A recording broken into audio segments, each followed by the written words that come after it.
heleboel. Gaan we filmen. Oh. Daar. Hoe is dat een tak?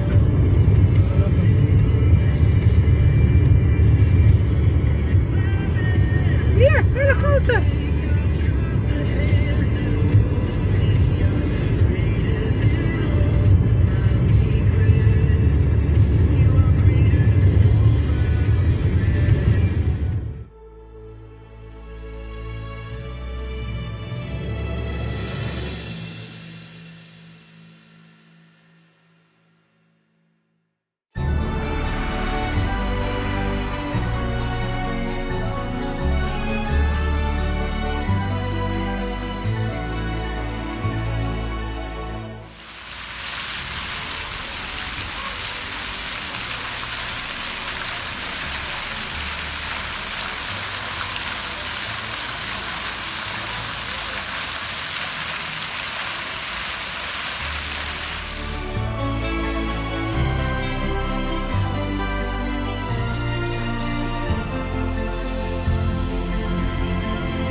Inside those doors, when the SLS rocket gets ready, we're going to load the rocket in the front of that launch platform, and then we're going to have the crawler go underneath it all, pick it all up 6 inches, and bring her out that door. It's going to be an awesome day when that happens.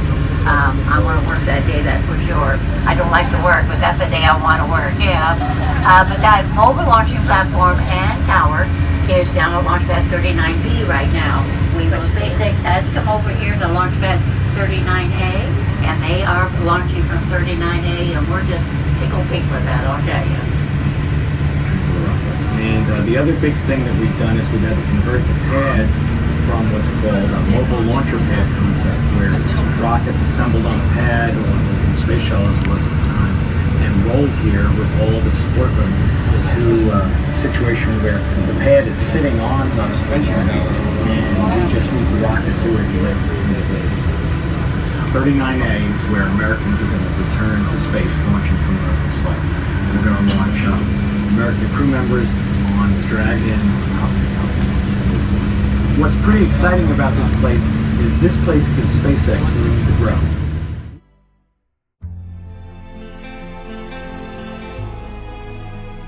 All together, ready to go, and then when about a day before launch, they will take it all back up to the top of the hill, and then that launch platform and rocket will set straight up and down to get ready for launch day. It's really cool watching that piece of machinery work, I'll tell you. There on the top of it is an 80-foot lightning mast that is as tall as that Mercury Redstone rocket that I showed you earlier, and we are the lightning capital of the USA out here, so we're very, very careful. That long white arm sticking out up there at the top is a walkway for the astronauts, but hopefully in the next year or two, we're going to start launching our own astronauts from right here at Kennedy Space Center. It's going to be an awesome day, I'll tell you. We've been waiting 6-7 days. We're at the end of it. I think that's cool. Anyway, 50 years ago when NASA came out here, wanted to buy up all this land, people thought they were crazy. It was nothing but swamplands and alligators. Well, they want to coast the Atlantic Ocean, which is on our right now, and they want to coast the equator, which is south of us. So they bought all this land up cheaply. They developed it, they built on it, they got it already. Now we launch across the Atlantic Ocean where there's no civilians for danger, and the equator works like a rubber band. It helps us lift off a little faster, shoots us a little further into space, and uses just a little bit less fuel. So any way you look at it, it was a good idea. All right, get your cameras ready. 300,000 gallons of water.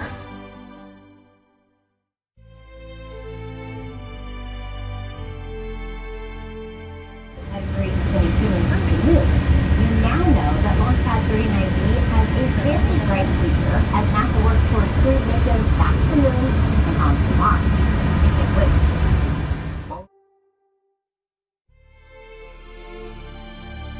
Years, and he only has a little over 3,000 miles on him. I just think that's kind of cool. Yeah. All right, we're gonna watch another video while we travel. He has a little over 3,000 miles on him. I just think that's kind of cool. Yeah. All right, we're gonna watch another video while we travel.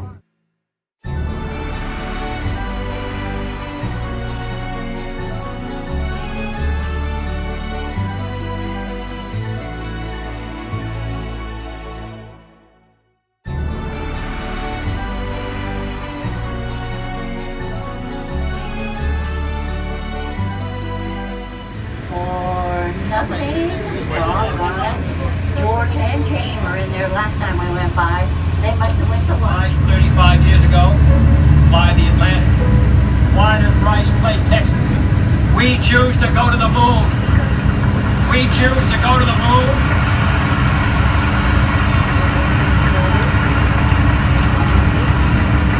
We choose to go to the moon in this decade and do the other thing.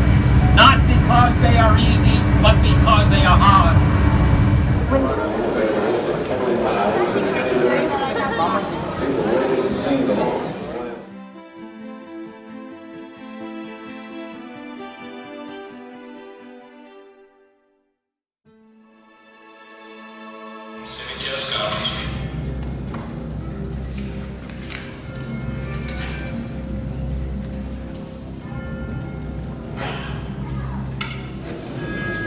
This is launch control. T-minus 3 minutes and counting. Coming up on power transfer shortly.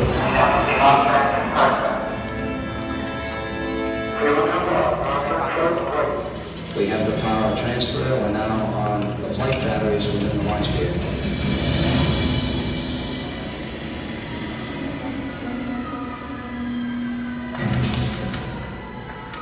Final reports from Frank Gorman at this time. Final look at the switch list aboard the spacecraft. 20 seconds. All aspects we are still go at this time. T-minus 15, 14, 13, 12, 11, 10, 9. The engines are on. 4.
to the right, Will.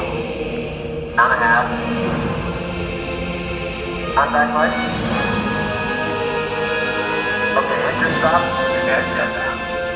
Tranquility Base here. The Eagle has landed. Roger, Tranquility. We copy you on the ground. You got a bunch of guys about to turn blue. We're breathing again. Thanks a lot. Our destiny unfold. That's one small step for man, one giant leap for mankind.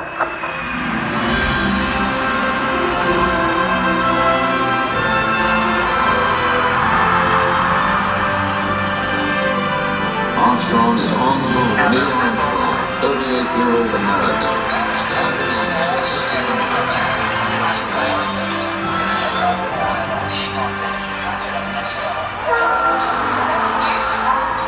It was a moment shared by an entire world. Here, men from the planet Earth, first set foot upon the land, became indeed for all mankind. With these first steps, mankind stood on the highest ground. I was standing on the surface. Just after we had landed, I'd gone down, standing on the surface and looking at planet Earth for the first time. Seeing the beauty, seeing the finiteness of it, the limits of it, and realizing what a shame it was that people were confronting each other on that planet without realizing what it was doing to the planet.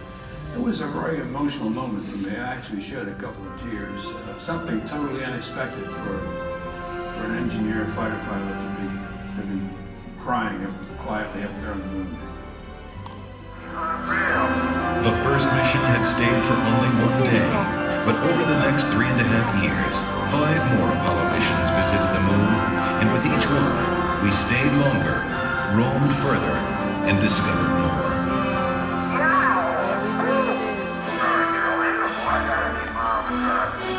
I never thought when I was a kid building rockets, in high school, that we would go to the moon.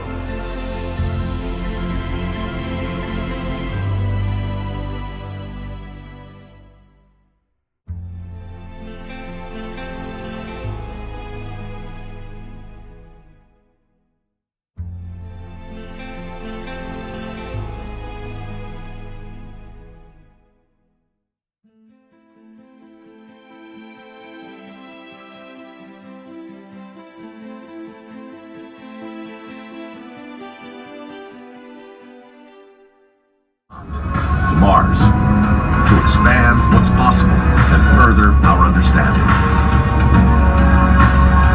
The architecture for these missions is already taking shape. We will go with new systems, bold designs, and a sustainable mission. You can hear it, taste it, touch it. We are going. We are training, testing, pressing our pioneering spirit into every component, defining our resolve with every line of code, and securing our success with every welcomed partnership. As the windshield of the coach, it weighs approximately 1,000 pounds, and it has been here for over 50 years. In the back of the power lines, tallest tree, dark ball in the center of the tree, that is the eagle's nest. I don't understand this English. First tallest tree right here, coming up. Look directly to the right in the back of the power lines. Dark ball in the center of the tree. See this clearing coming up? This opening? This clearing right here, this opening. Look straight through this clearing. There's the tree, straight across from the front door. There's the tree. Video will tell you more about the nest.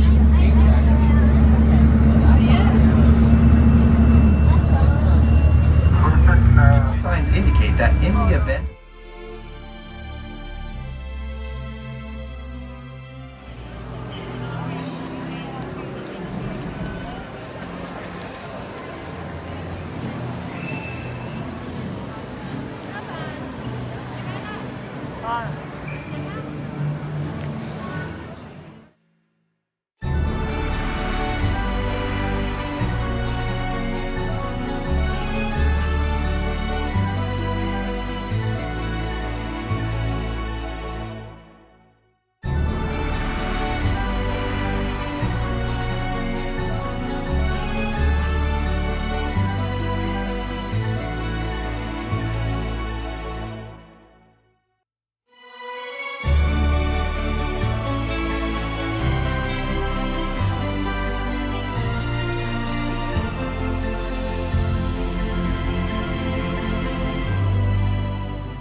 resupply services.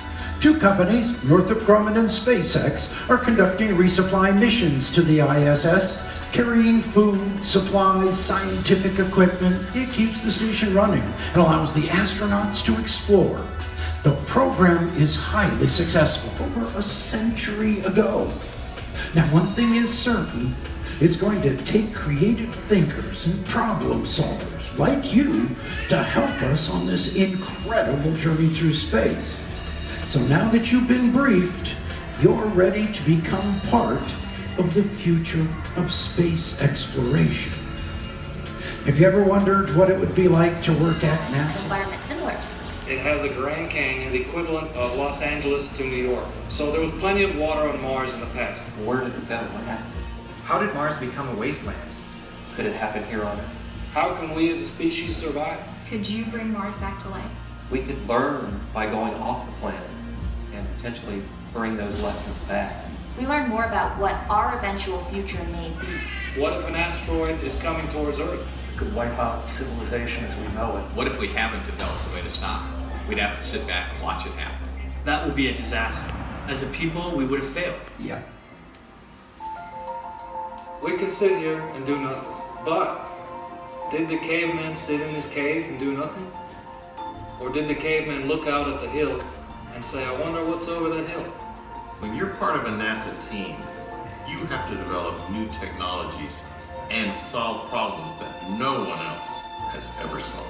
You need to figure out how to get hundreds of thousands of pounds of equipment to space. How long can humans survive on the surface before ill effects? We don't know right now how to keep food preserved long enough for the trip. So we'll need people to solve that problem. This is going to be hard, harder than anything anyone has ever done. Right now, I have no idea how we're going to do that. But